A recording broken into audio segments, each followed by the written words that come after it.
ध्यान क्या है? स्वामी विवेकानंद जी ने ध्यान के विषय में स्वामी जी के विचार आइए जानते हैं। इससे पहले अगर आप महादेव भगवान के सच्चे भक्त हैं और चैनल पर पहली बार आए हैं तो चैनल को सब्सक्राइब करना ना भूलें। आइए जानते हैं ध्यान क्या है। वह बल जो हमें इस सब प्रकृति के प्रति हमारी दास्ता का प्रतिरोध कराने का सामर्थ्य देता है। प्रकृति हमसे कह सकती है कि देखो वह एक सुंदर वस्तु है, मैं नहीं देखता। अब वह कहती है यह गंध सुहावनी है, इसे सूंघो। मैं अपनी नाक से कहता हूँ इसे मत सूंघ, और नाक नहीं सूंघती। आँखों देखो मत। प्रकृति जनगण कार्य कराती है। प्रकृति हमसे कई प्रकार के कार्य कराती है और कहती है अब बदमाश बैठ और रो। गर्त में गिर। मैं कहता हूँ मुझे ना रोना है ना गिरना है, मैं उछल पड़ता हूँ, मुझे मुक्त होना ही चाहिए। कभी इसे करके देखो। ध्यान में एक क्षण के लिए तुम इस प्रकृति को बदल सकते हो। अब यदि तुम में यह शक्ति आ जाती है तो क्या वह स्वर्ग या मुक्ति नहीं होगी? यही ध्यान की शक्ति है। इसे कैसे प्राप्त किया जा सकता है? दर्जनों विभिन्न रीतियों से प्रत्येक स्वभाव का अपना मार्ग है, पर सामान्य सिद्धांत यह है कि मन को पकड़ो। मन एक झील के समान है और उसमें गिरने वाला हर पत्थर तरंगे उठाता है। ये तरंगे हमें देखने नहीं देती कि हम क्या हैं।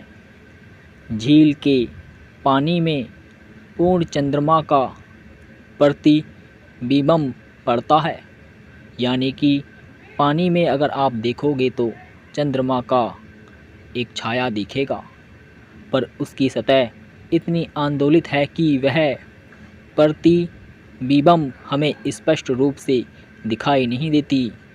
जो हमें दिखाई नहीं देता और जो हम देखना चाहते हैं वह हमें स्पष्ट रूप से दिखाई नहीं देता। इसे शांत होने दो। प्रकृति को तरंगे मत उठाने दो। शांत रहो और तब कुछ समय बाद वह तुम्हें छोड़ देगी। तब हम जान सकेंगे कि हम क्या हैं। ईश्वर वहाँ पहले से है, पर मन बहुत चंचल है, सदा इंद्रियों के पीछे दौड़ता रहता है।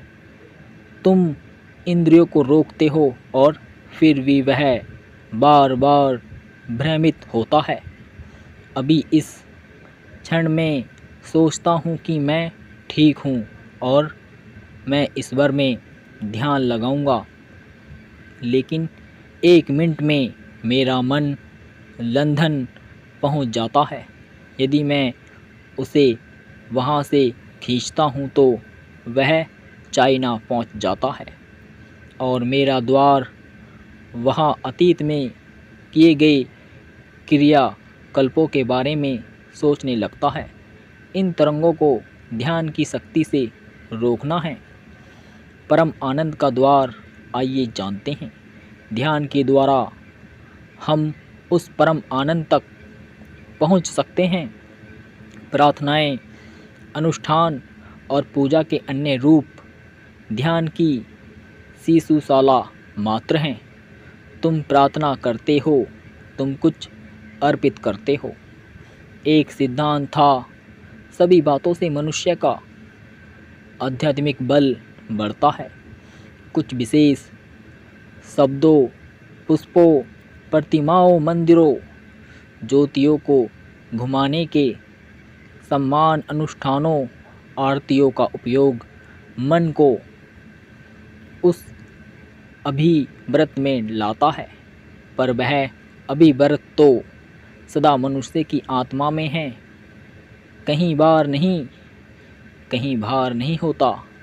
लोग यह कह रहे हैं, पर वे जो अनजाने कह रहे हैं उसे तुम जानबूझ कर करो। यही ध्यान की शक्ति है और हमें धीरे धीरे अपने को प्रशिक्षित करना है।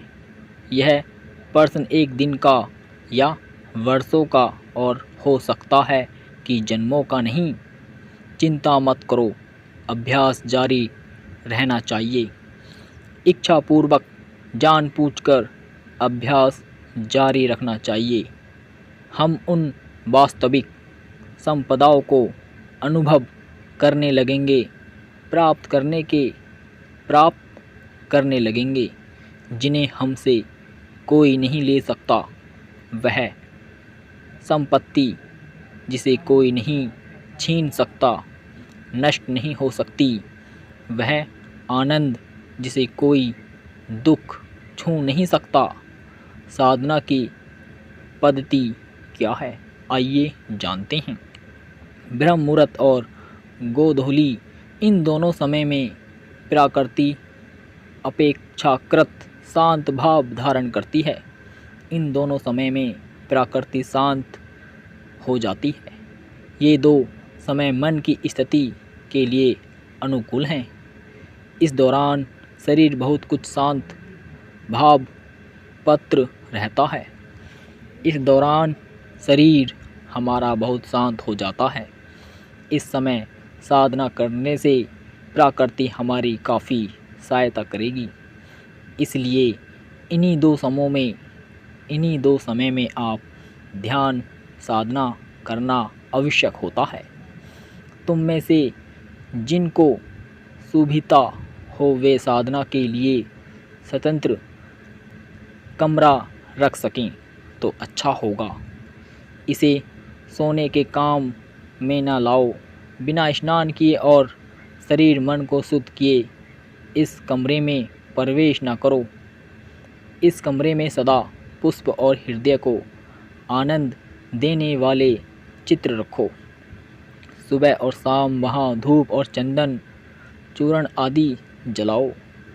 उस कमरे में क्रोध, कला और अपवित्र चिंतन ना किया जाए। ऐसा करने पर शीघ्र वह कमरा सद्गुण से पूर्ण हो जाएगा। यहाँ तक कि जब किसी प्रकार का दुख या संशय आए अथवा मन चंचल हो तो उस समय उस कमरे में प्रवेश करते ही मन शांत हो जाएगा। शरीर सीधा रख कर बैठो। संसार में पवित्र चिंतन का एक स्त्र वहाँ दो। मन ही मन कहो, संसार से सभी सुखी हो, शांति लाभ करें, आनंद पाएं। इस प्रकार पवित्र चिंतन की धारा वहाँ दो। ऐसा जितना करोगे उतना ही अच्छा अनुभव करने लगोगे। इसीलिए आप अच्छे से ध्यान लगाने का एक स्थान चुनें, या वो कमरा हो सकता है। ध्यान तथा इसकी पद्धति और राजयोग से आप इस प्रकृति को जीत सकते हैं, खुद को जान सकते हैं। हेलो दोस्तों, अगर ये वीडियो आपको पसंद आए तो कमेंट के माध्यम से अपने विचार लिखना ना भूलें और जुड़े रहें आपका अपना चैनल श्री अनंत जी के साथ। मिलते हैं नेक्स्ट वीडियो में और सभी भक्तों को हर हर महादेव।